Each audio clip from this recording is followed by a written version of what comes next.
Hola, buenas tardes a todos y bienvenidos a esta experiencia nueva que vamos a tener en Fleni, en un espacio que hemos denominado Fleni Cultura, que básicamente pretende abrir una posibilidad de discutir, de aprender, de entender, de preguntar en áreas del conocimiento que no son específicamente las científicas o las médicas, a las cuales por ahí estamos más acostumbrados a hacer actividades de difusión.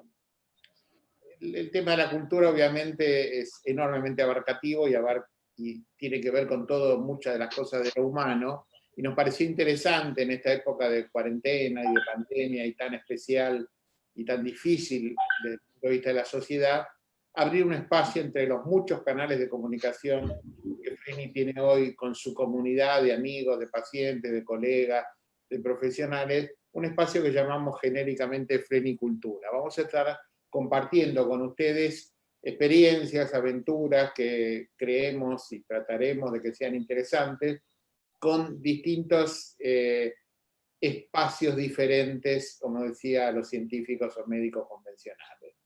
Y hoy empezamos de lujo, empezamos con el doctor Julio Crivelli.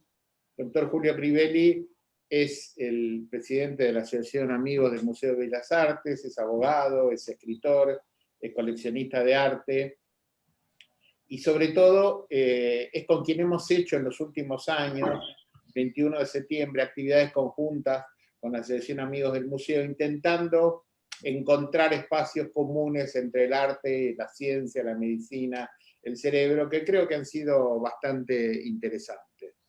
Y entonces lo invitamos hoy a que venga él a nuestra casa a charlar, a escucharlo sobre un tema que a mí me pareció fascinante, que es Borges y la Biblia. La relación entre un agnóstico profesional prácticamente y el texto sagrado. Así que Julio, muchísimas gracias por estar con nosotros hoy inaugurando este espacio de Flenicultura y te escuchamos. Y al final vamos a tener algún espacio para preguntas o comentarios que, como siempre, les pido que nos vayan adelantando en el chat de Facebook y vamos a dedicar un espacio corto para hacerle algunas preguntas o algunos comentarios a Julio cuando él termine su charla. De nuevo, muchas gracias, Julio, y te escuchamos. Bueno, muchísimas gracias, Gustavo. Muchísimas gracias, Gustavo. Muchísimas gracias a Fleni. Como dijo recién Gustavo, Fleni y la Asociación de Amigos del Museo de Bellas Artes, ya hace varios años que hacemos actividades conjuntas. Para nosotros es un placer y también un éxito la difusión de las conexiones y de los cruces entre la ciencia y el arte.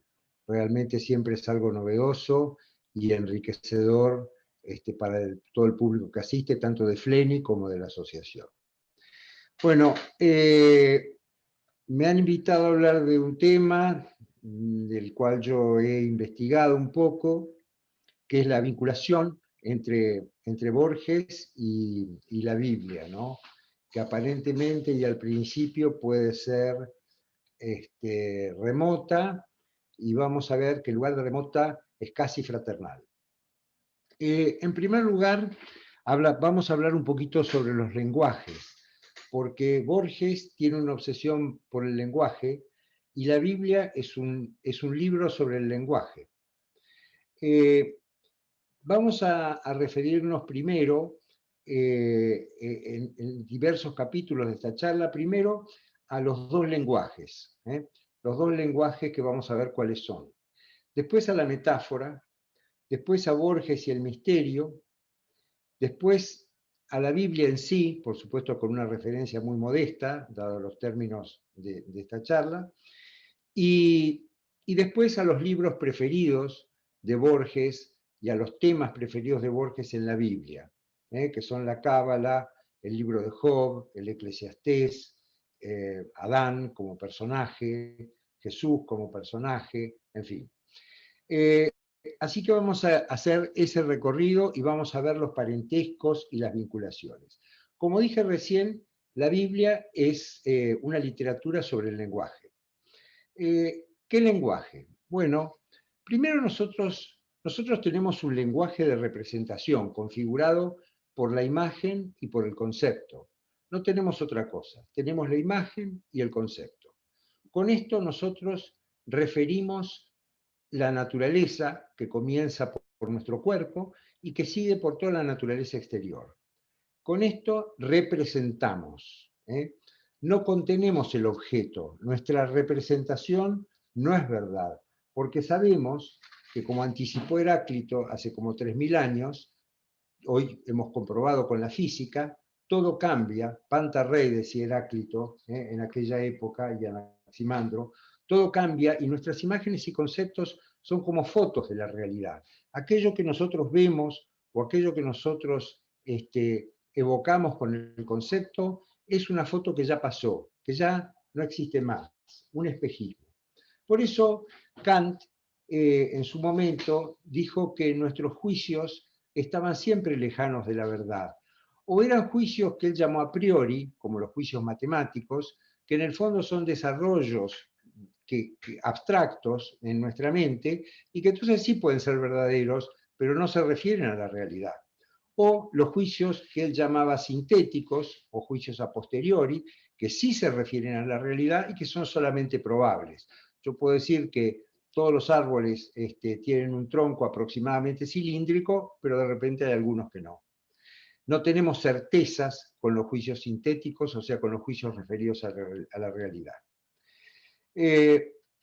Así que sabemos que este lenguaje es falso, pero nosotros no tenemos otro. Es nuestro consuelo, necesitamos usarlo desesperadamente para poder referir la naturaleza, para poder designarla, para poder ponerle límite, para poder vencer sus ataques, prevenir las situaciones que nos presentan y que nos amenazan. Pero esto no fue siempre así. En el paraíso, ustedes saben que todos los paraísos están perdidos, pero ningún paraíso está olvidado. Así que en el paraíso nosotros teníamos el lenguaje adánico, también llamado lenguaje angélico. El lenguaje adánico es un lenguaje que contiene al objeto. Entonces es pura verdad, porque ya no representa nada. Pero este lenguaje verdadero ya no lo tenemos más, lo perdimos con la caída, lo perdimos con la expulsión del paraíso, de aquel paraíso que perdimos, igual que todos los paraísos. Perdimos ese lenguaje y solo nos quedó este lenguaje de representación. Borges, en un poema muy conocido, seguramente conocido por todos ustedes, que se llama El Golem, representa esto que yo he dicho analíticamente, poéticamente. Y la expresión poética llega al alma, no al entendimiento. Por eso su expresión es infinitamente mejor que mi expresión analítica. Dice Borges en El Golem: si, como afirma el griego en el Cratilo, el nombre es arquetipo de la cosa, en las letras de rosa está la rosa y todo el Nilo en la palabra Nilo, lo que yo les decía de que contiene el objeto. Y hecho de consonantes y vocales, habrá un terrible nombre, que la esencia cifre de Dios y que la omnipotencia guarde en letras y en sílabas cabales. El nombre de Dios. Adán y las estrellas lo supieron ese lenguaje. La herrumbre del pecado, dicen los cabalistas, lo ha borrado y las generaciones lo perdieron. Entonces Borges se refiere acá al lenguaje del paraíso, al lenguaje adánico, al lenguaje que hemos perdido. Y nos ha quedado este lenguaje de la representación. Ahora, ¿por qué hacemos estas referencias al lenguaje? Que parecen más bien cavilaciones nociológicas, ¿no es cierto? Bueno, porque existe un tercer elemento, una tercera dimensión de la expresión, yo no diría de la representación, de la expresión, que es lo que los griegos llamaron metáfora. Los griegos dijeron que atrás de los mensajes, expresados con imágenes y con conceptos, podía haber otros mensajes que estaban atrás, que llamaron metáforas. También eran los mensajes que traía Hermes, por eso hasta el día de hoy los llamamos mensajes herméticos, porque no están dirigidos al entendimiento, sino que están dirigidos al alma. así, o sea, son mensajes enigmáticos, como también los mensajes de Apolo y de las musas, y también los mensajes de la Biblia, de los ángeles. Los mensajes de los ángeles no están dirigidos al entendimiento, están dirigidos al alma. Entonces son mensajes herméticos, mensajes enigmáticos, metáforas. Y este es el tercer modo de expresión que tenemos. La metáfora se construye con imágenes y palabras, pero no representa. Paradójicamente, las imágenes y palabras en esas metáforas no representan, sino que intentan acercarse al misterio, intentan acercarse a la verdad, intentan cumplir aquella función del lenguaje adánico perdido. Y esta es la empresa poética, la empresa artística. Esta es la empresa más bella y apasionante que hemos emprendido, pero también la más inútil y la más fracasada, porque nunca vamos a llegar. Siempre vamos a seguir intentándola. Y Borges y la Biblia son expresiones de eso, son expresiones de la metáfora, son expresiones, intentos de aproximarse al misterio. Veremos cómo. Y en la charla de hoy vamos a tratar de indagar a Borges y a la Biblia en este sentido, en el sentido de sus metáforas y cómo son esos caminos, y si esos caminos se acercan, y cómo esas búsquedas se pierden y cómo fracasan, y sin embargo, aunque se pierden y fracasan, son tan importantes para nosotros que nunca jamás las podemos abandonar. Primero, hablemos un minuto de Borges y el misterio, porque Borges evidentemente es un agnóstico. Pero Borges tiene la humildad propia de los sabios. Él sabe que el cosmos, el orden, cosmos en griego, orden, ¿no es cierto?, es en realidad una ilusión. Es algo que nosotros hemos inventado con la geometría y con la astronomía. Pero en realidad, estas mediciones siempre se hacen sobre la base de postulados indemostrables. Las matemáticas son exactas, pero se basan en el cero y en el infinito. La nada no existe, nadie vio la nada, y al infinito tampoco nadie lo vio. De manera tal que todo el sistema matemático se basa en postulados indemostrables. Lo mismo pasa con las demás ciencias. Recurrimos acá de nuevo a Kant y a sus juicios sintéticos. Borges piensa que la conciencia, y veremos cómo, es un laberinto. Piensa también que el lenguaje es Babel, es una confusión. Y piensa que el conocimiento que hemos acumulado es la biblioteca de Babel, es la biblioteca de la confusión.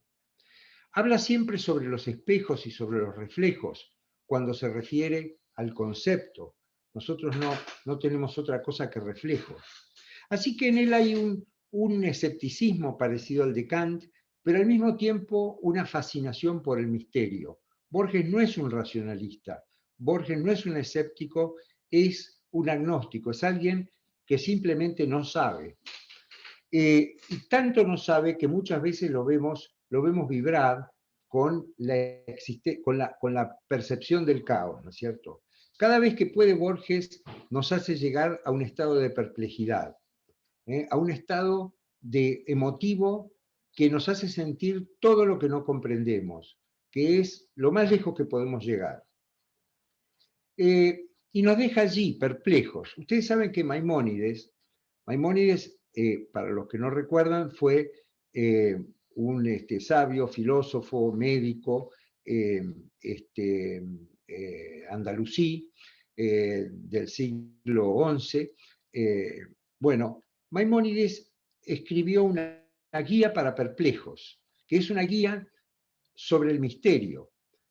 Pero los perplejos de Maimónides recorren caminos científicos, como los que podríamos recorrer en Flenny, mientras que los perplejos de Borges recorren caminos poéticos. Pero el final es siempre el mismo. El final es asomarse al misterio, al abismo, a la perplejidad.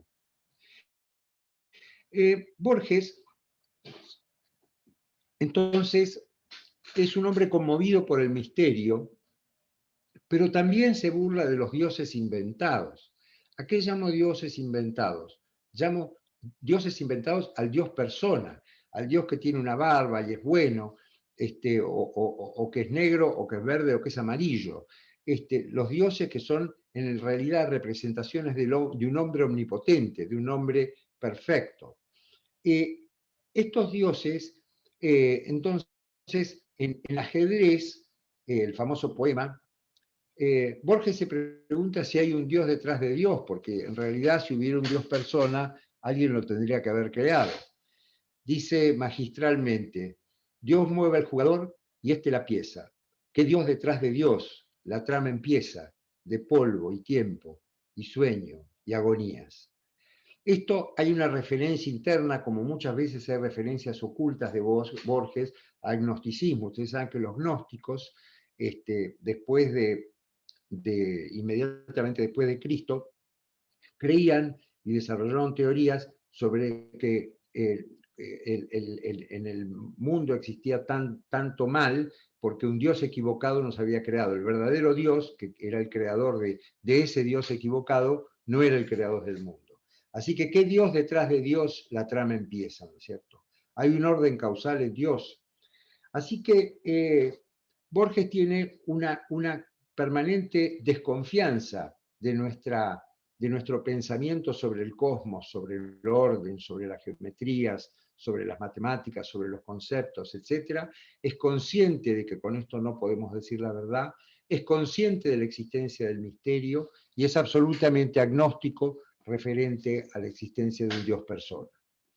Ahora, vamos a referirnos ahora con mucha modestia, como lo dije, al contenido de la Biblia. Vamos a describirla como un índice. Bueno, la Biblia, por lo pronto, como dije, es un libro sobre el lenguaje y la palabra. Arranca con la creación. La creación se hace hablando. Y Yahvé Dios, que es el que habla, va convirtiendo el caos en un cosmos. En el principio tronaban, se cernía sobre el cielo el viento y la tempestad, dice el Génesis, ¿no es cierto? Y entonces el Señor va separando la luz de la sombra, el mar de la tierra, el cielo de la tierra, en fin, va separando y ordenando los distintos elementos y transformando de a poco el caos, lo mezclado, lo indiscernible en un cosmos. ¿Cómo? Con la palabra. También es el origen de la vida humana, le da vida a Adán y a Eva con el soplo del espíritu. Siempre espíritu viene de la raíz latina, lógico, espíritu, que tiene que ver con la respiración, con el aire. En griego espíritu se dice pneuma, que directamente quiere decir aire. En hebreo nepesh, que quiere decir soplo. Nos estamos refiriendo entonces que se da vida con el soplo, con el aire, con el espíritu. También la Biblia se refiere a la caída, como hemos dicho, y la caída genera entonces el lenguaje de representación. Perdemos el lenguaje adánico. Y también la expulsión del paraíso implica el trabajo. El trabajo es, como dijo Marx, la transformación de la naturaleza. Frente a la naturaleza solo tenemos el trabajo para poder prever. La Biblia también recorre Babel, porque después de la expulsión, después de la caída, nosotros teníamos un lenguaje de representación, pero uno. Pero nuestra vanidad hizo que quisiéramos llegar hasta el séptimo cielo para verlo de nuevo a Dios, y entonces se confundieron las lenguas. Así que las lenguas son confusas, tenemos cientos de lenguas y no podemos entendernos. La Biblia también crea la moral, crea el derecho, hace las primeras leyes, establece las primeras leyes. Y finalmente la Biblia tiene una esperanza, que son los evangelios. Evangelio viene del griego, el prefijo eu, que quiere decir siempre bueno, virtuoso, y vangelos, que quiere decir mensaje. Ángelos, ángel, mensaje. O sea, es el mensaje del futuro, el buen mensaje, el mensaje de la promesa. La Biblia produce un enamoramiento en Borges. Vamos a ver la cantidad de referencias. Primero, en el Evangelio según San Marcos, fíjense en el título, el héroe del Evangelio según San Marcos, que después voy a contar el cuento, el héroe Baltasar Espinosa dice: también se le ocurrió que los hombres a lo largo del tiempo han repetido siempre dos historias, la de un bajel perdido que busca por los mares mediterráneos una isla querida, y la de un Dios que se hace crucificar en el Gólgota. Bueno, es evidente que Borges acá se está refiriendo a la Odisea y a Cristo. Pero ¿y por qué dice que la Odisea y Cristo son siempre las dos historias que hemos repetido a lo largo del tiempo? Bueno, porque son las historias, entre comillas, heroicas. Las historias heroicas son aquellas historias a donde el hombre intenta, desde su ser animal y racional, mediante su intelecto, llegar a través de la metáfora al misterio, al espíritu. Entonces, ese viaje es el viaje heroico, con todos los engaños y con todos los tropiezos que tiene. Ustedes recordarán en la Odisea, Odiseo va llegando a las distintas islas, a donde están los distintos engaños. Llega a la isla de Calipso. Calipso quiere decir la que oculta, la oscura. Calipso se enamora de él y le ofrece, para que él llegue al espíritu rápidamente, transformarlo en un dios. Pero eso es un engaño. Nosotros no podemos tener la soberbia y la vanidad de querer convertirnos en dioses como quiso Adán. Así que Odiseo sigue su viaje y se encuentra entonces con Circe, que mediante el desenfreno sexual permite extinguir la angustia de existir. Bueno, pero en realidad los hombres se convierten en cerdos, de manera tal que Odiseo advierte esto y sigue. Y Odiseo va eludiendo las trampas de la existencia mediante mensajes que le manda Hermes, mensajes herméticos, mensajes que no se entienden, sino que llegan al alma de Odiseo. Finalmente él llegará a Ítaca. Así que en Juan 1.14, Borges nuevamente se refiere al lenguaje, ¿no? Dice Cristo, él le hace decir a Cristo, yo soy el que es, el que fue y el que será. O sea, Cristo es un hombre en este momento, en Juan 1.14, que está en la existencia, porque tiene presente, tiene pasado y tiene futuro. El Cristo, los dioses no tienen presente, pasado y futuro. Entonces le hace decir que es, el que fue y el que será. Como dijimos recién, la Biblia es un libro sobre el lenguaje. Ningún pueblo tiene una Biblia, un pueblo que se presume hablado por Dios. Dios le está dictando la Biblia a quienes la escriben. Y bueno, después de todas estas preguntas, ¿creía Borges en Dios? En un reportaje en el diario El Mundo, Borges contesta, si por Dios se entiende una personalidad unitaria o trinitaria, una especie de hombre sobrenatural, un juez de nuestros actos y pensamientos, no creo en ese ser. En cambio, si por Dios entendemos un propósito moral o mental en el universo, creo ciertamente en él. Creo por intuición y además porque sería desesperante no creer. El misterio es el apoyo de todo nuestro conocimiento y de nuestra vida.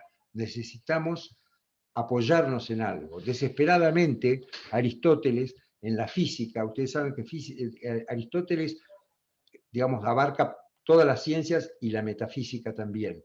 Pero cuando uno lo siente vibrar en la lectura, es cuando él es un físico, es un científico, mucho más que un metafísico. Y en esa física, cuando él escribe, va describiendo las causas y los efectos, y finalmente llega a que tiene que haber una causa inicial que no se entiende, que es caótica, que es como el cero. Y entonces dice, bueno, pero finalmente tiene que haber un primer motor inmóvil. Un primer motor inmóvil es una contradicción en los términos. Y es lo que está refiriendo acá Borges. Creo por intuición y además porque sería desesperante no creer. ¿Cuáles son los libros que Borges amó? Y entonces vamos a recorrer ahora estos textos que Borges amó en la Biblia. Son la Cábala, el libro de Job, el Eclesiastés, los personajes de Adán, de Caín y Abel y de Cristo y de Judas. Vamos a referirnos ahora primero a la Cábala. Borges siente fascinación por este texto que es la Biblia, este texto inspirado por Dios, dictado por el Espíritu Santo. Dice Borges en su poema a su maestro, a quien reconoció él como maestro, un judío llamado Rafael Cancinos Asens. Lo yo cansinos, ¿no? Dice, íntimamente lo yo cansinos, como yo el profeta en la secreta cumbre, la secreta voz del Señor desde la zarza ardiente. ¿Quién es el profeta que oye la secreta voz del Señor en la zarza ardiente? Es Moisés, a quien le habla el Señor. Y Moisés va a enfrentar al faraón, aunque Moisés es tartamudo, igual va a enfrentar al faraón y le va a anunciar las 10 plagas, básicamente porque el Señor va a hablar a través de él. Los profetas no hablan, los profetas son simplemente expresiones de la voz de Dios, como lo es la Biblia. Así que en una vindicación de la Cábala, un ensayo de Borges, dice, ese concepto que hace de evangelistas y profetas secretarios impersonales de Dios que escriben al dictado. Borges está fascinado por esta idea de un Dios, de un espíritu que es el que dicta la Biblia. Y está fascinado porque es como un ida y vuelta, es que como que la metáfora es intentar llegar al misterio, pero en realidad esa metáfora también está dictada por el misterio. Y ustedes se acuerdan que la Cábala intenta desesperadamente encontrar el lenguaje adánico perdido y el nombre de Dios en el texto de la Biblia, adjudicándole a las distintas letras un valor matemático. De ahí deriva que la Cábala haya sido una de las fuentes enormes del descubrimiento del análisis matemático. Pero, digamos, a Borges le fascina este Ensof, que se llama así el dios de la Cábala, un dios absolutamente impersonal, un dios que no tiene nada que ver con ninguna persona y que se lo puede encontrar matemáticamente en el misterio. Por eso es que Borges muchas veces habla de descifrar, y tiene inclusive un libro que se llama La Cifra, porque los cabalistas descifraban, en definitiva, el lenguaje oculto de la Biblia. Inútilmente, diría Borges, porque nunca pudieron encontrar el sagrado nombre de Dios, por supuesto. Así que esta tradición de que el escritor es un amanuense de Dios, Borges la vive como si el escritor es un amanuense de la cultura. El escritor, él personalmente, se siente un amanuense de la tradición. ¿Qué es la tradición? La tradición es el complejo sistemático de la cultura, con sus contradicciones, con sus idas, con sus vueltas, con sus aciertos y con sus gravísimos errores. Con todo eso, toda esa cultura que él llama tradición, eso cae sobre la conciencia del autor, del escritor, y eso, igual que Dios dicta la Biblia, esa cultura, esa tradición es lo que le está dictando a Borges y a todos los escritores. Igual Dios, por ejemplo, Borges, qué gracioso, dice en Juan 1:14, ¿no? Que está referido, obvio, al Evangelio. He encomendado esta escritura a un hombre cualquiera. No será nunca lo que quiero decir, está hablando Dios. No dejará de ser su reflejo. Desde mi eternidad caen estos signos. Desde la eternidad caen los signos, caen al hombre, y el hombre hará lo que pueda con estos signos. Esa escritura, digamos, no será nunca lo que él quiere decir. Y la tradición es ese misterio que le dicta a Borges.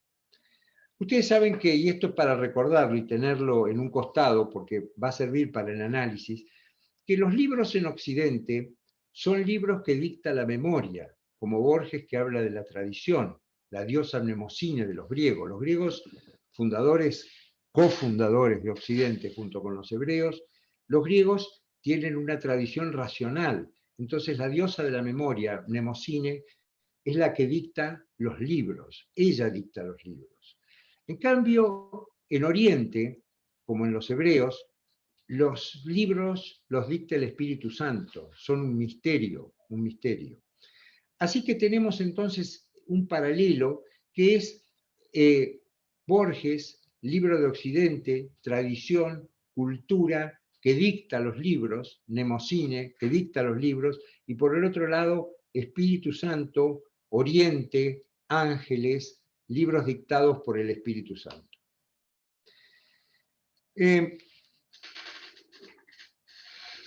En Borges, del culto a los libros, cita a Bacon, ¿no?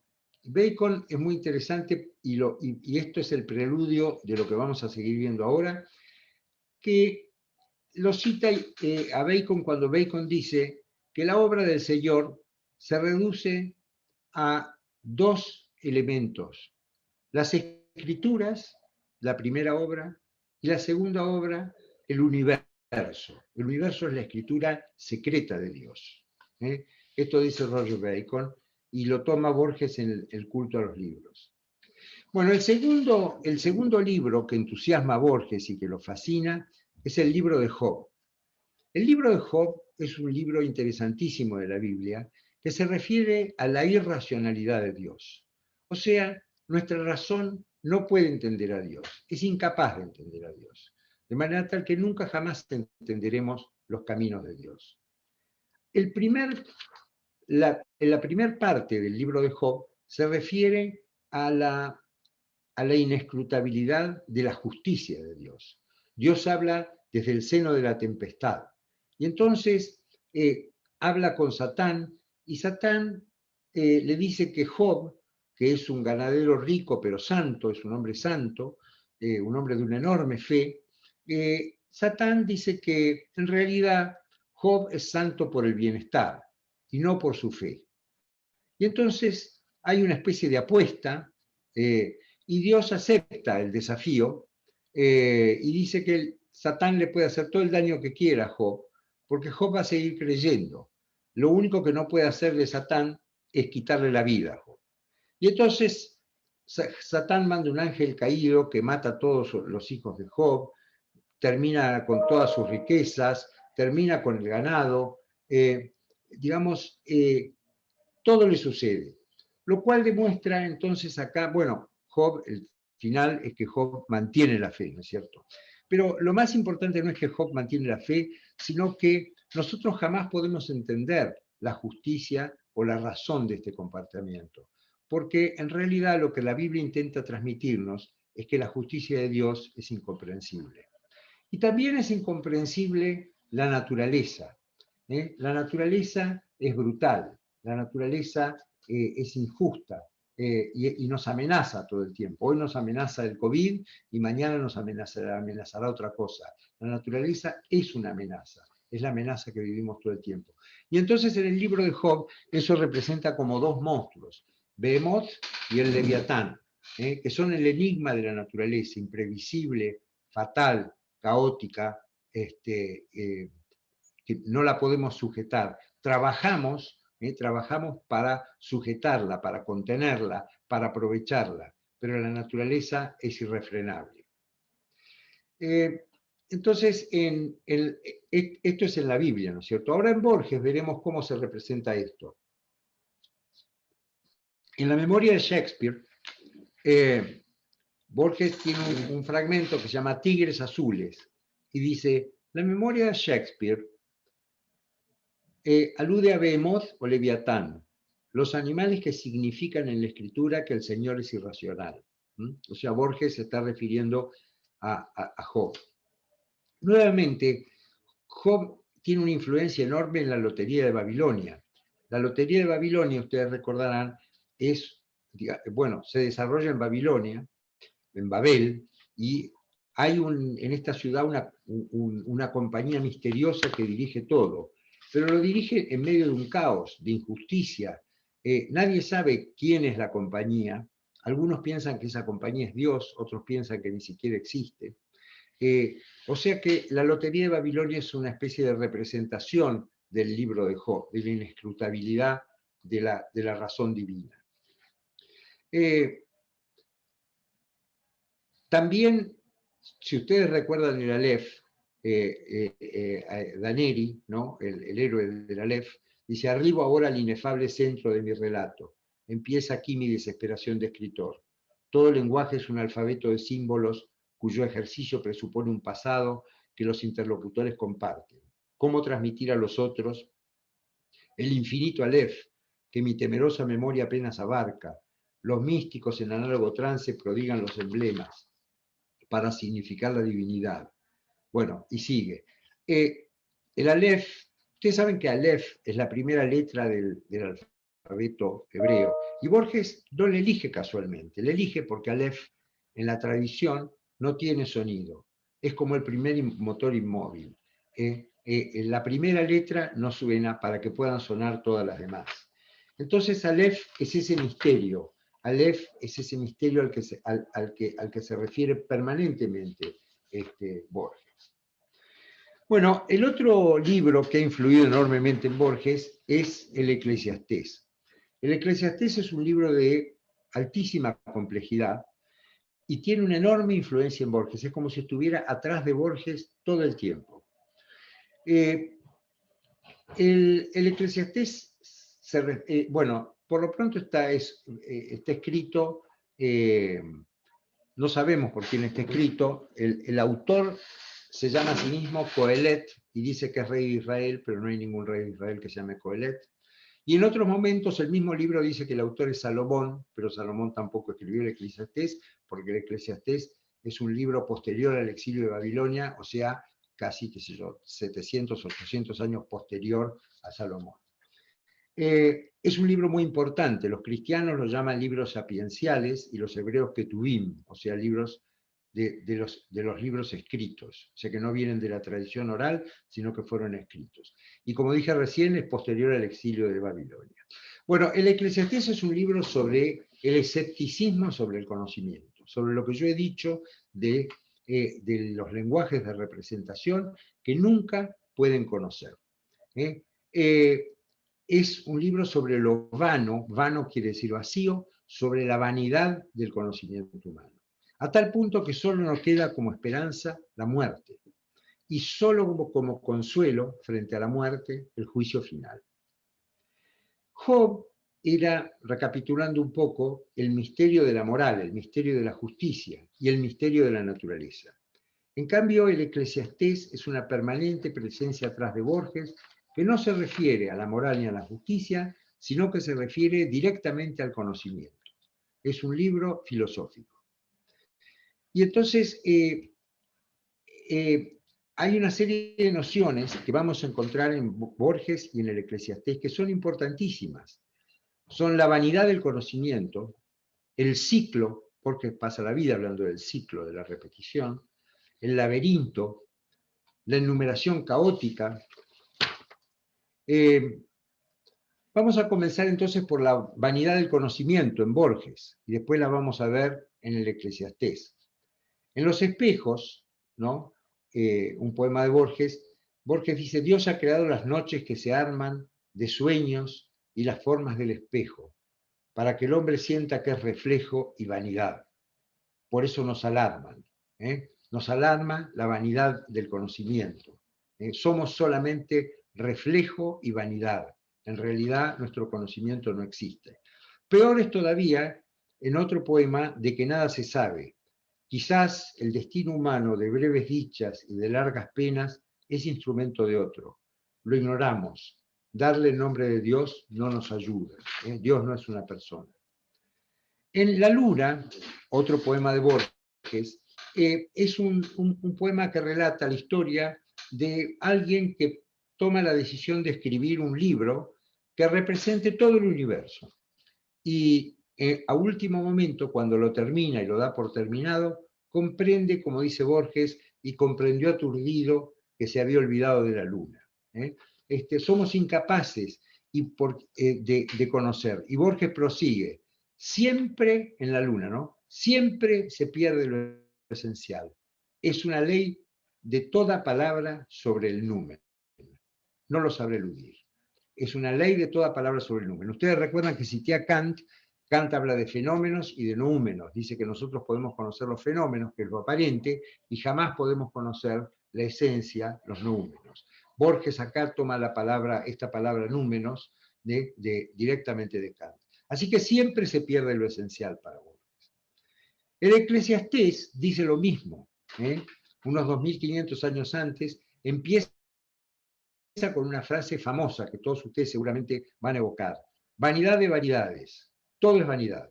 Con esto empieza el discurso. Pues mis pensamientos, dice el autor, no son los vuestros, y vuestros caminos no son mis caminos. O sea, el conocimiento es absolutamente vano. Y sigue el Eclesiastés. Yo, Coelet, ¿se acuerdan que les dije que era el autor? Siendo rey de Israel en Jerusalén, he examinado cuanto se hace bajo el sol, y veo que todo es vanidad y esfuerzo inútil. El Eclesiastés habla permanentemente sobre los ciclos, y Borges también habla sobre los ciclos, como vamos a ver. ¿Cuál es la importancia del ciclo? El ciclo implica que no existe el progreso, implica que siempre existe el regreso, que damos vuelta alrededor de algo y cuando nos creemos que lo conocemos es porque nos hemos olvidado. Platón hablaba de la reminiscencia, o sea, los números esos, el real conocimiento está en las ideas de las que nosotros hemos sido expulsados. Es otra versión del paraíso de los hebreos.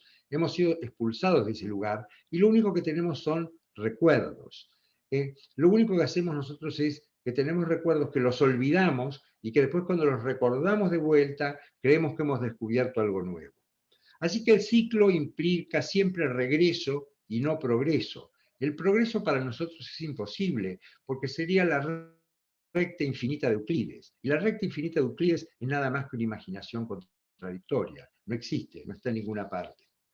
Así que Borges, referido a esto, cita los ensayos de Francis Bacon. Y Francis Bacon citaba a su vez un verso del Eclesiastés. Y dice, ¿no? La cita de Bacon. Salomón dijo, Salomón como autor del Eclesiastés, no hay nada nuevo sobre la tierra. Así como Platón pensó que toda la sabiduría era solamente reminiscencia, Salomón dio su sentencia de que cualquier novedad es simplemente el olvido. Los ensayos de Bacon citados en La Cifra de Borges. En Eclesiastés 1.9, que también pertenece a la cifra, a lo que hay que descifrar, Borges, en Eclesiastés 1.9, otro poema, dice, repito lo cumplido innumerables veces en mi camino señalado. No puedo ejecutar un acto nuevo, soy cíclico. Tejo y torno a tejer la misma fábula. Repito un repetido endecasílabo. Digo lo que otros me dijeron, siento las mismas cosas en la misma hora del día o de la misma abstracta noche cae la misma pesadilla. Cada noche el rigor del laberinto. Soy la fatiga de un espejo inmóvil o el polvo de un museo. Solo una cosa no gustada espero, una dádiva, un oro de la sombra, esa virgen, la muerte. Entonces, el conocimiento es vano, el conocimiento es puro ciclo. Cuando creemos que conocemos algo, en realidad recordamos algo que habíamos olvidado, y entonces nuestra única esperanza es la muerte, según Borges. En la noche cíclica, de nuevo, insiste, con que lo supieron los arduos alumnos de Pitágoras. Los astros y los hombres vuelven cíclicamente. Los átomos fatales repetirán la urgente Afrodita de oro, los tebanos, las ágoras. En edades futuras oprimirá el centauro con el casco solípedo del pecho de la pita. Lo supieron los arduos alumnos de Pitágoras. Es decir, lo único que tenemos es el ciclo. Y si tenemos solamente el ciclo, el conocimiento es vano, es inútil, es imposible. La otra categoría que toma Borges del Eclesiastés es el laberinto. El laberinto, ustedes saben que el laberinto de los griegos implica que la razón está gobernada por el deseo. Muy brevemente, el cuento del laberinto es que Pasífae, reina de Creta, se enamora de un toro blanco que sale del mar.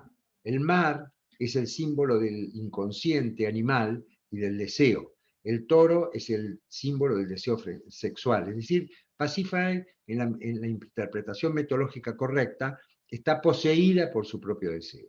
Entonces recurre a Dédalo. Dédalo es el ingeniero de los griegos. Es un hombre de la razón.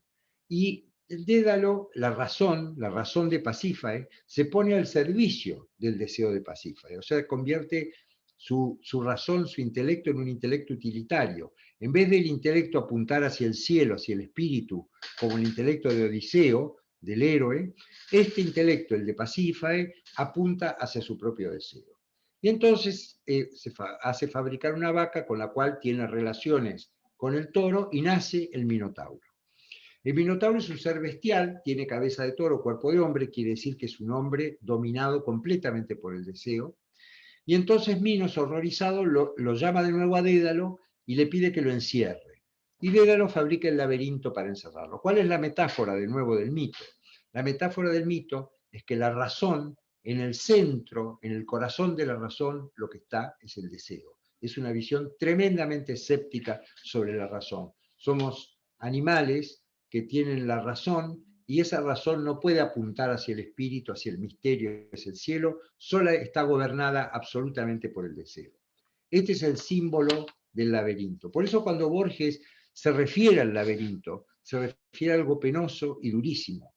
Es un destino fatal, estamos encerrados en el deseo que gobierna la razón. Dice, no habrá nunca una puerta, estás adentro, y el alcázar abarca el universo, y no tiene ni anverso ni reverso, ni externo muro, ni secreto centro. No esperes que el rigor de tu camino, que tercamente se bifurque en otro, tendrá fin. Es de hierro tu destino, como tu juez. No aguardes la embestida del toro que es un hombre, y cuya extraña forma plural da horror a la maraña de interminable piedra entretejida. No existe, nada esperes, ni siquiera en el negro crepúsculo la fiera. No se puede salir del laberinto, no hay esperanza. Por eso él se refiere muchas veces al laberinto sin centro, a la esfera sin circunferencia, o a una esfera con centro en todas partes. Así que, tanto en el Eclesiastés como en Borges, encontramos siempre la vanidad del conocimiento, este dominio del deseo por parte del deseo de la razón, sometimiento de la razón al deseo, el ciclo, o sea, no conocemos nada nuevo. Y la sabiduría, entonces, lo único que podemos nosotros es repetir caóticamente conocimientos dispersos. Ahora, el Eclesiastés llega entonces a un punto decisivo de la desesperanza. No somos diferentes de los animales y nuestro único destino es la muerte. Dice el Eclesiastés, porque uno es la suerte del hombre, otro verso conocidísimo del Eclesiastés, porque una es la suerte del hombre y de la bestia, muere aquel como ésta muere, y uno solo es el hálito de ambos. No tiene pues ventaja el hombre sobre la bestia, todo es vanidad, todos van al mismo sitio, todos vienen del polvo y al polvo volverán. O sea, lo que nos espera en el Eclesiastés es finalmente la muerte y todo es vanidad, no hemos conocido nada. Pero más adelante el Eclesiastés recupera la esperanza. No sabemos si esta es una edición posterior de los sabios hebreos o si sigue siendo el Eclesiastés original. Entonces, en el verso 3, 19, 20, el Eclesiastés empieza a hablar del juicio de Dios. Y entonces Coelet se dice, y me dije, Dios juzgará al justo y al impío, porque toda cosa tiene su tiempo, y toda acción tendrá su juicio. Entonces hay una esperanza, hay un juicio. Y más adelante, pero yo sé que la dicha es para los que temen a Dios. Hay dicha entonces, porque quienes le temen, precisamente porque le temen, y que no hay dicha para el malvado, quien como sombra no prolonga su vida, porque no tiene temor de Dios. O sea, que hay una esperanza en el juicio de Dios. Y Borges también. Borges, después de ese poema brutal del laberinto, que no tiene salida, que no se puede esperar, está cerrado y no se puede esperar, sin embargo, en un poema que se llama Eclesiastés 1.9, dice, que ya lo hemos citado, solo una cosa no gustada espero, una dádiva, un oro de la sombra, esa virgen, la muerte. Aquí coincide con el Eclesiastés en que la única llegada es la muerte. Pero, y en Blind Pew dice de nuevo, califica la muerte de tesoro. A ti también en otras playas de oro te aguarda incorruptible tu tesoro, la vasta y vaga y necesaria muerte. Pero hay una recuperación de la esperanza. Por ejemplo, en el poema a su padre, dice: nada esperabas ver del otro lado, pero tu sombra acaso ha divisado los arquetipos últimos que el griego soñó y que me explicabas. Nadie sabe de qué mañana el mármol es la llave. O sea, hay arquetipos, hay ciertos arquetipos que están a la espera. Y en Baltasar Gracián, que ustedes recuerdan que es un personaje que Borges no ama, Baltasar Gracián es quien se burla de Quevedo, en fin, se burla de la poesía española del siglo XVI, es un sacerdote jesuita, y Borges, por la contraria, cuando muere Gracián, piensa en él y dice: el alma de Gracián entró en la gloria. ¿Qué habrá sentido al contemplar de frente los arquetipos y los esplendores? O sea, los arquetipos y los esplendores de Platón están después de la muerte. ¿Qué habrá sentido Gracián después de que se burló de ellos toda su vida cuando los contemplaba? ¿Qué sucedió cuando el inexorable sol de Dios, la verdad, mostró su fuego? Quizás la luz de Dios lo dejó ciego en mitad de la gloria interminable. Bueno, ese es el destino de Gracián, pero existía Dios, la verdad, que podían mostrar el fuego. Así que existe un paralelo innegable, enorme, en las categorías del Eclesiastés y en las categorías de Borges, y en el circuito y en el camino que los dos van siguiendo. O que a lo mejor Borges sigue siguiendo el camino de la Biblia. Porque ustedes no se olviden que la abuela de Borges, a quien él admiraba tanto, Haslam, sabía la Biblia de memoria. De manera tal que hay una tradición bíblica muy fuerte en Borges. Bueno, para finalizar vamos a hablar de Adán y de Cristo, los dos personajes más importantes de la Biblia. Bueno, para Borges, Adán siempre es un símbolo, nunca lo toma como un personaje. Y siempre une el árbol de la sabiduría del bien y del mal, y el leño. El leño es la cruz de Cristo. Y siempre los compara. Y siempre se refiere al jardín cuando Adán veía a Dios y tenía el lenguaje adánico. En Adam Cast Forth, del libro El otro, el mismo, dice Adán: ¿hubo un jardín o fue el jardín un sueño? El paraíso perdido. Pero yo sé que existe y que perdura, aunque no para mí. La terca tierra es mi castigo y la incestuosa guerra de Caínes y Abeles y su cría. Y sin embargo es mucho haber amado, haber sido feliz, haber tocado el viviente jardín, siquiera un día. Adán, ya expulsado, recuerda el jardín. Y Adán expulsado somos todos nosotros que recordamos el jardín. Y somos felices cuando tocamos siquiera un día, a través de la metáfora, a través del mensaje poético, del mensaje del arte, cuando siquiera un día tocamos el viviente jardín. O sea que los paraísos perdidos no son vanos, son importantísimos para que nosotros podamos sobrevivir. En Adán es tu ceniza, él se refiere a la expulsión. La espada morirá como el racimo, el cristal no es más frágil que la roca, las cosas son su porvenir de polvo. Qué dicha ser el agua invulnerable que corre en la parábola de Heráclito, o el intrincado fuego. Pero ahora, en este largo día que no pasa, me siento duradero y desvalido. Adán está expulsado, se siente duradero y desvalido en la tierra, ha perdido el lenguaje adánico, ha perdido la verdad, y vive en el mundo de la representación, en el mundo de la falsedad. Pero puede ser feliz cuando recuerda que ha tocado la verdad, aunque más no sea por un día. Como dije recién, Borges muchas veces compara a Adán y Cristo, al árbol de la sabiduría del bien y del mal, con la cruz.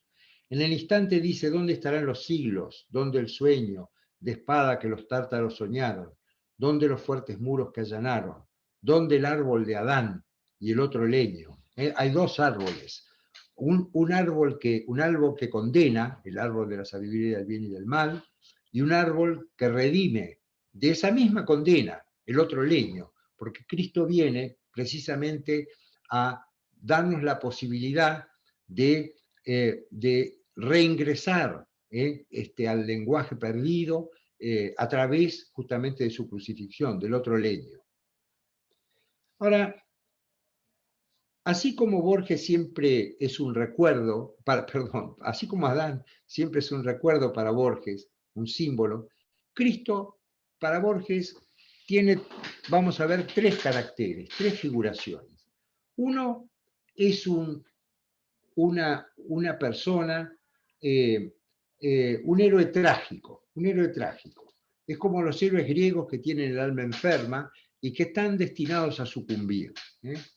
Es el Cristo de verdad, el hombre, que en la cruz dice, Dios mío, ¿por qué me has abandonado? De acuerdo a Mateo. Elohim, Elohim, lema sabactemi. Es un Cristo hombre. Es un maestro, dice Borges, que nos ha dejado el perdón que anula el pasado, la doctrina del perdón que anula el pasado. Es un héroe trágico porque hay un plan inescrutable de Dios, de un Dios que se hace hombre para terminar muriendo en la cruz. Entonces, en el Evangelio según San Marcos, donde decía lo de Ulises y lo de Cristo, bueno, ahí está el héroe trágico Cristo. Ustedes recuerdan que en el Evangelio según San Marcos, el Baltasar Espinosa el héroe llega a una estancia en la cual está solo, hay unos peones que se llaman los butres, que son muy raros, tienen una tez indiada, pero ojos celestes y pelo colorado, no se entiende bien qué son los butres, y Baltasar, hay una inundación, y se refugian todos en la casa, que es el único lugar alto, y Baltasar Espinosa empieza a leerle la Biblia de King James a los butres, que son analfabetos. Bueno, ahí descubre que los butres eran Guthrie, eran ingleses, inmigrantes que se habían mezclado con los indios y se habían embrutecido con el paso del tiempo. Les lee el Evangelio según San Marcos y los butres van tomando este Evangelio como parte de su verdad y en determinado momento, como el que les produce la revelación es Baltasar Espinosa, deciden crucificarlo y lo crucifican. Es un destino trágico el de Baltasar Espinosa. Ahora también Borges admira en Cristo el plan de Dios. En Juan 1.14, que es el evangelio famoso que contiene quizás el versículo más famoso de los evangelios. En el principio era el verbo, es decir, el lenguaje, el principio era el verbo. Y el verbo se hizo carne y puso morada entre nosotros. Esto está escrito antes de 100 años antes de Cristo, ¿no? Y el verbo se hizo carne y puso su morada entre nosotros, dice Juan en el evangelio. Y Borges en Juan 1.14 dice, Dios quiere andar entre los hombres y nace de una madre como nacen los linajes que en polvo se deshacen. Y le será entregado el orbe entero, aire, agua, pan, mañana, piedra y lino, pero después la sangre del martirio, el escarnio, los clavos y el madero. Entonces es la paradoja de este Dios que se hace hombre, que es el único que conocemos, la única historia de un Dios que se hace hombre. Así que hemos visto a lo largo de esta charla por ahora el misterio, recapitulando, ¿no? El misterio de la creación del universo, de ese cosmos que creemos que existe pero no existe, el misterio del dictado de la Escritura y el misterio de la encarnación y la muerte con Cristo. Borges nunca habla de la resurrección, ¿no? En ningún momento habla de la resurrección. Bueno,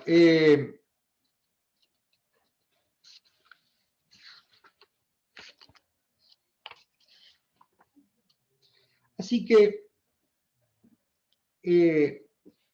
llegamos hacia el final de esta charla, donde hemos visto la fascinación de Borges con el misterio, su fascinación con el lenguaje y su fascinación con la perplejidad que nos lleva hasta el abismo y nos deja contemplando, como dice Anaximandro.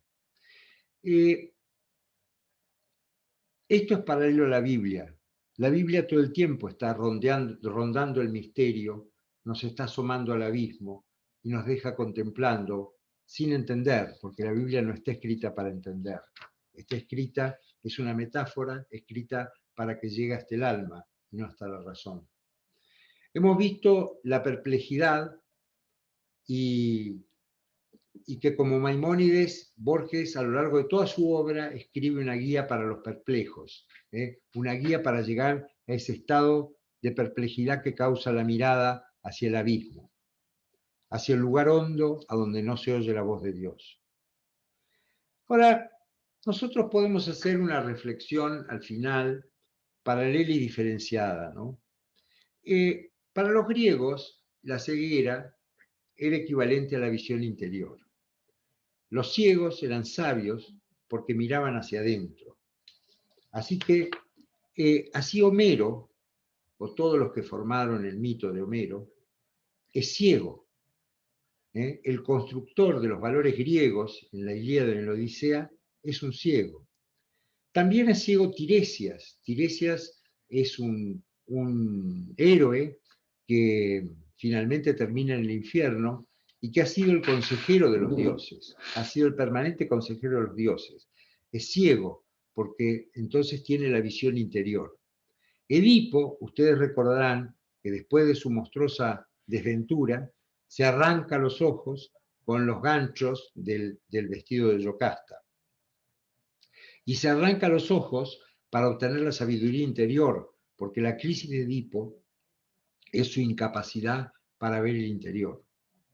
Entonces la pregunta es si Borges habrá tenido iluminaciones, porque él también era ciego, si habrá tenido iluminaciones interiores, si habrá tenido, él llamaba el dictado de la tradición, y sería un dictado como el de las musas, o tuvo mensajes indescifrables como los mensajes que envía Hermes.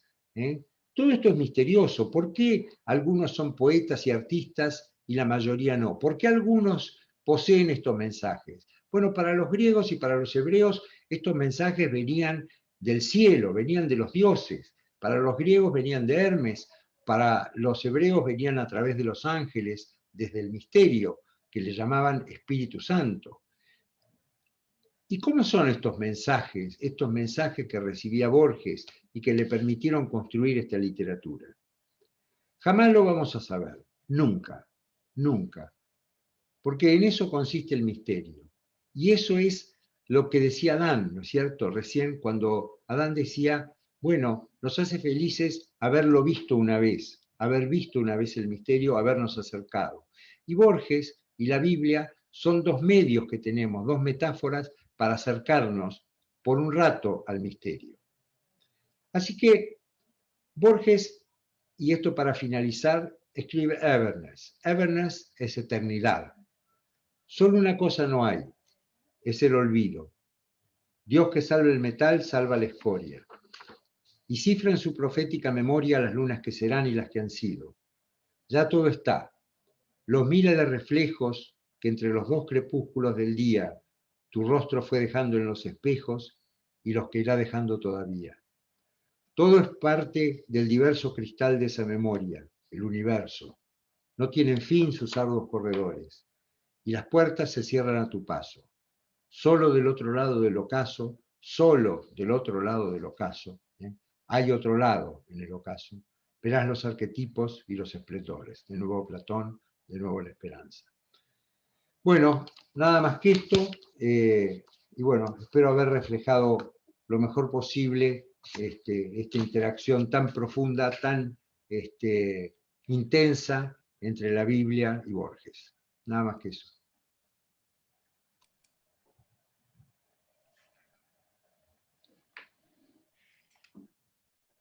Bueno, la verdad, Julio, impresionante, estremecedor. Te agradecemos muchísimo esta presentación y hay algunas preguntas, algunos comentarios que me gustaría transmitirte aprovechando la inercia de este momento. Yo creo que los que estamos vinculados a la ciencia, o queremos pensar la ciencia, o queremos entender el lenguaje de la ciencia, tenemos un problema, ¿no? Ahora a partir de lo que escuchamos, pero me gustaría alguna reflexión sobre el idioma analítico de John Wilkins, que es entre otras cosas, es una especie de parodia sobre los sistemas clasificatorios y la posibilidad de clasificar algo, y que en última instancia nuestra mirada es arbitraria, profundamente arbitraria. Y a veces los médicos, los científicos tratamos de hacer esas clasificaciones, y el texto este de Wilkins, John Wilkins, el idioma analítico, a veces nos habla de alguna imposibilidad de ese lenguaje. Me gustaría si podés hacer algún comentario sobre eso. Sí, con mucho gusto. Bueno, el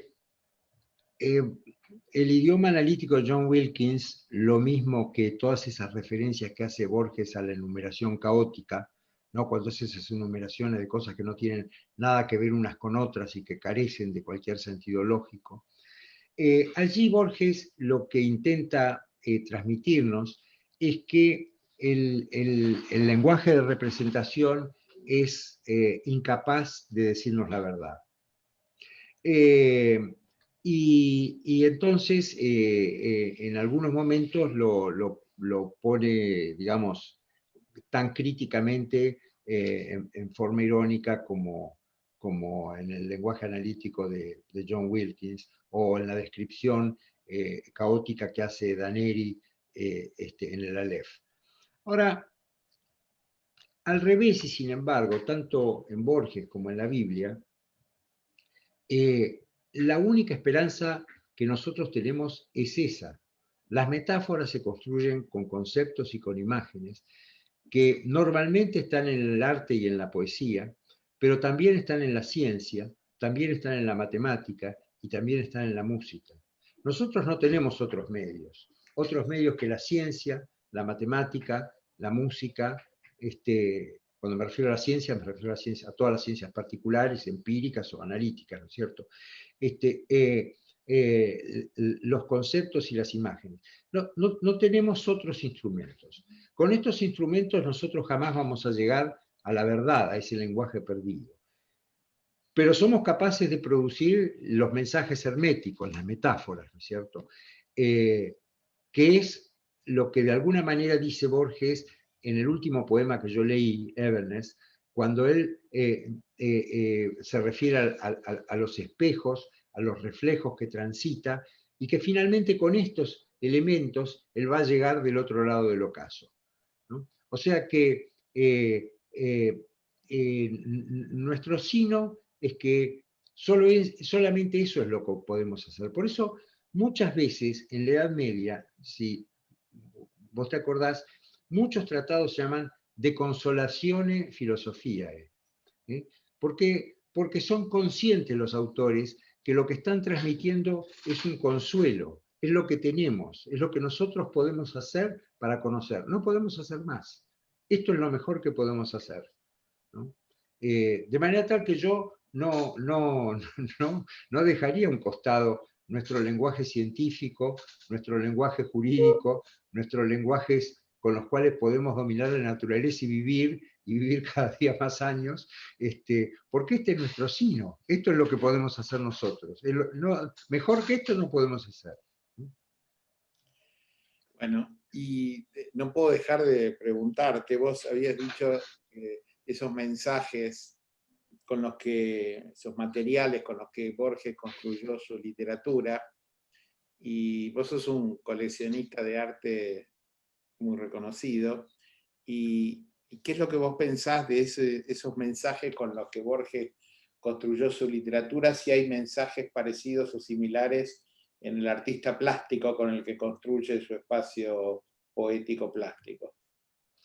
Bueno, es una muy buena pregunta para hablar un poquito más de las imágenes, porque hablando de Borges uno habla fundamentalmente de los conceptos, ¿no? Evidentemente, la imagen es nuestro otro instrumento, es mucho más pasajera y somos mucho más conscientes de la inexactitud de la imagen que de la inexactitud del concepto. Los dos son inexactos, pero la imagen es más evidente su inexactitud. Ahora, las imágenes en el arte cumplen la misma función que los conceptos en la poesía. E intentan producir mensajes diferenciados, mensajes herméticos, mensajes para ser interpretados con el espíritu. El arte es todavía más lejano aún que la poesía, ¿no es cierto?, en la designación, porque los conceptos son unívocos. Yo cuando me refiero a una mesa me refiero solamente a una mesa. En cambio, una imagen es multívoca, la misma imagen puede evocar distintas cosas. Así que son mucho más difusos. Pero digamos, esos son los dos caminos del arte, a los cuales hay que agregarles la ciencia, las matemáticas y la música, que no son caminos del arte, pero con los cuales también se pueden construir metáforas, ¿no? No hay duda. En las colecciones de arte uno va juntando las obras y va construyendo una poética de parásito, porque uno va construyendo una poética con la poética de los otros. Toda colección representa inquietudes, por supuesto no las colecciones comerciales o las colecciones académicas, porque si yo junto todo el arte de los 80, bueno, entonces no, eso no tiene nada de lo que yo estoy explicando. Pero digamos, las colecciones espontáneas, las colecciones que se hacen por el gusto del coleccionista, van representando de alguna manera su historia y son una forma de expresión de sí mismo. Una forma de expresión que hace muy cómodamente, hace con el sacrificio poético de otros, ¿no? Pero sin duda en el arte y en las colecciones de arte, y más complejo y más interesante todavía son los museos, porque los museos ya no representan la identidad o el misterio de un coleccionista, sino que representan la identidad o el misterio de una sociedad, porque los directores se van sucediendo y van representando distintas maneras de mirar, que son las maneras de mirar tan opuestas y diferenciadas que tiene una sociedad a lo largo de su historia. Nuestro museo, por ejemplo, fue hecho en 1895, el Louvre fue hecho por Napoleón. Desde esa época se han ido juntando esas colecciones con distintos criterios y de alguna manera representan la identidad de las sociedades, ¿no es cierto? Yo creo que hay pocos lugares a donde uno pueda representarse más la identidad de una sociedad totalmente inmigratoria como es el Museo de Bellas Artes. Y no puedo, ya que me pareció muy interesante y divertido el concepto del parásito en la colección de arte de la poética ajena, ¿y qué pasa con la biblioteca? Bueno, la biblioteca es exactamente lo mismo, claro. Y vos sabés que hay un cuento que es súper interesante sobre justamente las bibliotecas. Platón, en el Fedón, se pregunta, dice, bueno, ahora que escribimos, vamos a perder la memoria, y con la pérdida de la memoria la capacidad de asociar. Nos vamos a transformar en unos burros. Esto es frente a la palabra escrita, frente a las primeras bibliotecas, ¿no es cierto? Más adelante, cuando aparece la revolución de Gutenberg, viene de nuevo la misma pregunta en Erasmo y en otros autores que dicen, bueno, pero ahora que los libros se popularizaron y todo el mundo lee libros, el conocimiento va a ser caótico, cada uno va a pensar lo que le da la gana y no vamos a tener un canon. No vamos a tener más un canon. ¿Cómo hacemos para tener un canon? ¿Cómo hacemos para saber qué es cada cosa? Porque ahora todo el mundo va a opinar. Y el fenómeno se repite ahora con Internet, porque la enorme abundancia de información contradictoria que existe en Internet, donde se pasan editando todo el día la información que reposa, y todo esto cada vez se parece más a por un lado, a un caos del conocimiento, a un Babel, ¿no? Como predecía Borges 30 años o 40 años antes de Internet, a una biblioteca de Babel. Inversamente, también representa la identidad del hombre, porque va representando todo este cúmulo de conocimientos contradictorios, algunos absurdos, otros tremendamente acertados, otros emocionantes, que representa el cúmulo de nuestra cultura, ¿no es cierto? Así que las colecciones de libros, las bibliotecas, son en definitiva un Babel, pero un Babel que representa nuestra identidad desarrollada a lo largo de toda la historia, ¿no? Hay una película muy interesante que es Francofonia, sobre el tema de la identidad y las artes plásticas y los museos. Perdón, sí. No, Beatriz nos pregunta, ¿cómo serían las metáforas de la ciencia? Bueno, por ejemplo, para ir una que todos conocemos, la expresión matemática de la teoría de la relatividad es una metáfora de la ciencia, sin ninguna duda. La teoría de la relatividad fue descrita primero con una descripción matemática analítica, que para leerla se tardan 500 años. Finalmente se llegó a una síntesis, ¿no? que es conocida por todos, y esa síntesis es absolutamente, nos hace vibrar absolutamente, ¿no es cierto?, como forma de expresión de un conocimiento que no sabemos si es verdadero. Ahora todo el mundo lo pone en crisis. Todavía vivimos en un mundo, digamos, en un mundo asignado por la teoría de la relatividad y por Einstein, pero hace 40 años que todo el mundo dice que vamos a encontrar algo diferente. Más allá de su realidad o de su irrealidad, es de una enorme belleza, y sí que nos sacude el alma, ¿no es cierto?, concebir que la materia es igual a la energía sobre la velocidad de la luz. O sea, todo este lenguaje que trasciende en definitiva la designación del objeto, representa la metáfora y el mensaje hermético, ¿no es cierto? Bueno, hemos ya superado con muchísimas creces el tiempo que teníamos, pero la verdad que ha sido enormemente bien invertido. Yo quiero terminar con una frase tuya que vos mencionaste sobre los paraísos, que son todos perdidos, pero que son indispensables. Así que me parece que eso que también está en el prólogo del último libro de Borges y todo esto de los paraísos perdidos y al mismo tiempo indispensables. Una última reflexión sobre eso. Bueno, hemos recordado recién a Adán que somos todos nosotros, ¿no? Y Borges que dice que, bueno, un solo día que estuvo, un solo recuerdo. Si no tenemos ¿por qué el paraíso existe en todas las tradiciones religiosas? Que son nuestra primera aproximación al misterio. Porque la realidad es que es como el primer motor inmóvil de Aristóteles. Necesitamos soñar con una causa que está perdida, pero que es excelsa, que es más alta que nosotros y a la cual se puede volver. Nosotros no sabemos ni cuál es el origen ni cuál es el final. Sabemos que cuando se termina la vida, después del otro lado no sabemos qué hay y no sabemos de dónde venimos. El paraíso es lo que nos permite suponer y sostener que eso que no sabemos está bien, que eso que no sabemos derrocha esperanza. Y también tiene muchísima relación con nuestra... los griegos, bueno, cuando me tengas que interrumpir, me interrumpís. Los griegos simbolizaban con el mar el inconsciente animal.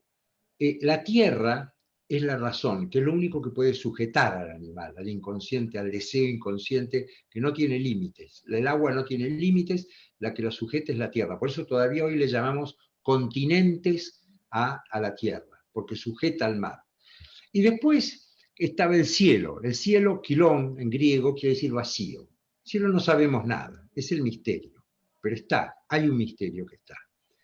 El intelecto puede apuntar hacia el deseo, como el de Pasífae, y entonces es un instrumento del deseo, se llama intelecto utilitario, la razón sometida al deseo, o el intelecto puede apuntar hacia arriba, hacia el misterio. Nosotros somos seres de la transición, podemos elegir, en eso consiste nuestra libertad. Y el paraíso es en definitiva lo que nos permite suponer que elegir hacia arriba, elegir hacia el misterio, hacia ese vacío de los griegos, es posible, es viable y es necesario y nos va a hacer felices. Si nosotros elegimos hacia abajo, si elegimos hacia el mar, si perdemos la conciencia del límite que tiene que tener la razón y la sometemos al deseo incontenible del animal, entonces estamos desnaturalizándonos. El paraíso, en definitiva, entonces es la noción que nos permite a nosotros creer que podemos volver a ese lugar, ¿no es cierto?, al cual se mira hacia arriba, ¿no? Y por eso decíamos que era indispensable. Bueno, y acá tengo una última pregunta que es un poco impertinente, pero como todas las preguntas impertinentes, Celina nos dice, doctor Crivelli, ¿es usted creyente? Si soy creyente, yo creo en el misterio, creo fervientemente que no sé qué es lo que pasa. Bueno, ¿eh? está muy bien, me parece que es la mejor manera de terminar este espacio que hemos compartido. Julio, estremecedora e impresionante la charla, la verdad que fue, yo estaba sentado en la punta de la silla, te agradezco muchísimo este tiempo que compartimos con toda la comunidad y los amigos de Fleni. También agradezco a todos los que hoy se conectaron con nosotros para este espacio que ha comenzado el de Fleni Cultura de una manera inmejorable. La vara está enormemente alta. Julio, muchísimas gracias. No, muchas gracias a vos, Gustavo.